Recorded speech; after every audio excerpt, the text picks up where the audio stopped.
ചേച്ചി ചേച്ചി ആരാ? ഞാൻ KSCB വരുവാ. നിങ്ങൾ കറണ്ട് ബില്ല് അടച്ചില്ലല്ലോ. ഞാൻ ഫീസ് തരാൻ വേണ്ടി വന്നായിരുന്നു. അയ്യോ ഫ്യൂസ് ഊരല്ലേ, എൻ്റെ കയ്യിൽ ഒരു നിവർത്തിയില്ല ഇപ്പൊ അടയ്ക്കാനായിട്ട്.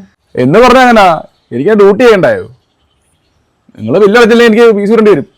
ഇപ്പൊ കുഞ്ഞിന് എക്സാം നടന്നുകൊണ്ടിരിക്കുന്ന സമയമാണ്. ഇപ്പൊ ഊരല്ലേ ചേട്ടാ ഫ്യൂസ്. ഭർത്താവിനെ വിളിക്ക്. ഭർത്താവ് മരിച്ചിട്ട് 5-6 മാസമായി ചേട്ടാ. ഭർത്താവിനെ ബന്ധുക്കളൊന്നും ഇല്ലയോ? ചേട്ടൻ ജീവിച്ചിരുന്ന സമയത്ത് എല്ലാവരും ഉണ്ടായിരുന്നു. ചേട്ടൻ ഒത്തിരി ഹെൽപ്പ് ചെയ്തിട്ടുള്ള അവരെയൊക്കെ. പക്ഷെ ഇപ്പം ആരും വരാറില്ല. ഒരു നേരത്തെ ആഹാരത്തിന് പോലും അവരെന്നെ സഹായിച്ചിട്ടില്ല ചേട്ടാ. പല പ്രാവശ്യം ഞാൻ അവരുടെ അടുത്ത് ചെന്നാ ഇവന് വേണ്ടിയിട്ട്. സത്യം പറഞ്ഞാൽ മിക്ക ദിവസവും ഞങ്ങൾ മുഴുപ്പട്ടിണിയാണ്. പക്ഷെ ആരുടെ അടുത്ത് കൈ നീട്ടാനായിട്ട് പോകാറില്ല. എന്തിനാ വെറുതെ അവരുടെയൊക്കെ ആട്ടും തുപ്പും കേൾക്കാനായിട്ട് ചെല്ലുന്നത്? അതുകൊണ്ടാണ്. എന്താ ചെയ്യാ? ഒരു കാര്യം നിങ്ങൾ പറയാൻ പറ്റുമ്പില്ലേ? ഒരാഴ്ച സമയം തരൂ ചേട്ടാ.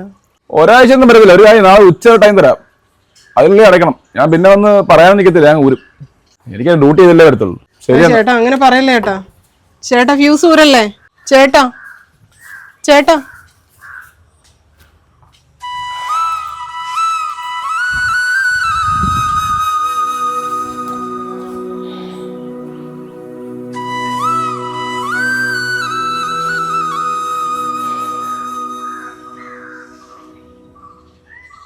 അമ്മേ, ഞാൻ അപ്പൂസിന്റെ വീടിന്റെ അതിലെ കൂടെ വന്നപ്പോ ഉണ്ടല്ലോ നല്ല പൊരിച്ച കോഴിയുടെ മണം അമ്മേ. സഹിക്കാൻ പറ്റിയില്ല അമ്മ, നല്ല മണം. കൊതിയായിട്ട് വയ്യ അമ്മ എനിക്ക്. അമ്മയുടെ ഈ ക്യാഷ് ഇല്ലാത്തോണ്ടാ ഞാൻ പറയാഞ്ഞത് അമ്മയോട്. മക്കൾ വിഷമിക്കണ്ട കേട്ടോ. 2 ദിവസത്തേക്കാവും അമ്മ നിനക്ക് ചിക്കൻ മേടിച്ച് കറി വെച്ചും വറുത്തും ഒക്കെ തരാം കേട്ടോ. ആരാ? എന്നെ മനസ്സിലായില്ലേ? ഇല്ല. ഞാനും സുരേഷോട് ഒന്നിച്ച് ജോലി ചെയ്തതാണ്.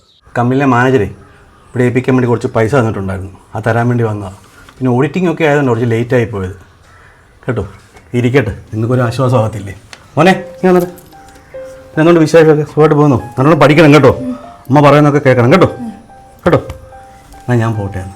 ചേട്ടാ കയറി ഇരിക്കാൻ പറയുന്നില്ല, ഇവിടെ ഒത്തിരി സൗകര്യം കുറവാണ്. അകത്തോട്ടിരിക്കാം. അതൊന്നും കുഴപ്പമില്ല, ഞാൻ പോയിട്ട് പിന്നെ വരാം കേട്ടോ.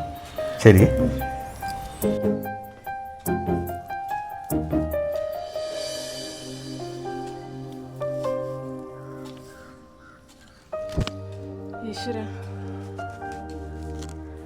ചേട്ടാ, ഞാൻ തന്നെ നിന്നെ വിളിക്കാൻ വേണ്ടിയാണ് ഫോൺ എടുത്തതേ ഉള്ളൂ. ഓ, ഞാൻ ചേട്ടനെ കുറെ വിളിച്ചായിരുന്നല്ലോ, ഫോൺ എടുത്തില്ലല്ലോ. ഒരു മീറ്റിംഗിലാണ്, അതാ ലേറ്റ് ആയി പോയത് വിളിക്കാൻ. ആ പെങ്കൊച്ചു ഒന്ന് പൈസ അടച്ചു കേട്ടോ. ഞാൻ 50,000 കൊണ്ട് കൊടുത്തിട്ടുണ്ടായിരുന്നു. 50,000 കൊടുത്തോ? അത് കൊടുത്തു. ഓ, ഞാൻ അവരുടെ വീട്ടിൽ ചെന്നപ്പോൾ ആ കഷ്ടപ്പാടും ദുരിതമൊക്കെ കിടപ്പോൾ എനിക്ക് ഉറങ്ങാൻ പറ്റിയില്ല. കാര്യം ആ ഭർത്താവിൻ്റെ വീട്ടുകാരും തിരിഞ്ഞ് നോക്കുന്നില്ല, അവർ മിക്കപ്പോഴും പട്ടിണിയാന്നൊക്കെ പറഞ്ഞപ്പോൾ എനിക്ക് സത്യം സഹിക്കാൻ പറ്റിയില്ല. നമ്മൾ നമ്മുടെ വീട്ടിലെ ഒരു അങ്ങനത്തെ പോലെ തോന്നി എനിക്ക്. ഞാനപ്പോൾ ചേട്ടൻ്റെ കാര്യം ഓർത്ത്. ചേട്ടനാണെങ്കിൽ എല്ലാവരും സഹായിക്കുന്നതാണല്ലോ. ഞാൻ ചേട്ടനോന്ന് പറഞ്ഞു, ചേട്ടനത് കൊടുത്തല്ലോ, എനിക്ക് സന്തോഷമായി ചേട്ടാ.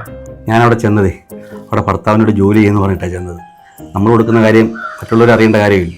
അതെന്തായാലും നന്നായി ചേട്ടാ. കാര്യം നമുക്ക് ദൈവത്തിനെ മാത്രം ബോധിപ്പിച്ചേ പോരെ. നമ്മുടെ അർഹതപ്പെട്ടവരെ സഹായിക്കാന്നുള്ളത് നമ്മുടെ കടമ. പിന്നെ ഇടയ്ക്ക് അങ്ങോട്ട് കിടക്കാം. പിന്നെ ചെറുക്കൻ്റെ കാര്യം, അവനെ ഒന്ന് പഠിപ്പിക്കണമെന്ന് വലിയ ആഗ്രഹമുണ്ട്. അതോടൊന്ന് ഏറ്റെടുക്കണമെന്ന് എനിക്ക് വലിയൊരു ആഗ്രഹമുണ്ട്. പിന്നെ ഒന്നും പ്രതീക്ഷയുണ്ടല്ലോ നമ്മൾ ചെയ്യുന്നത്.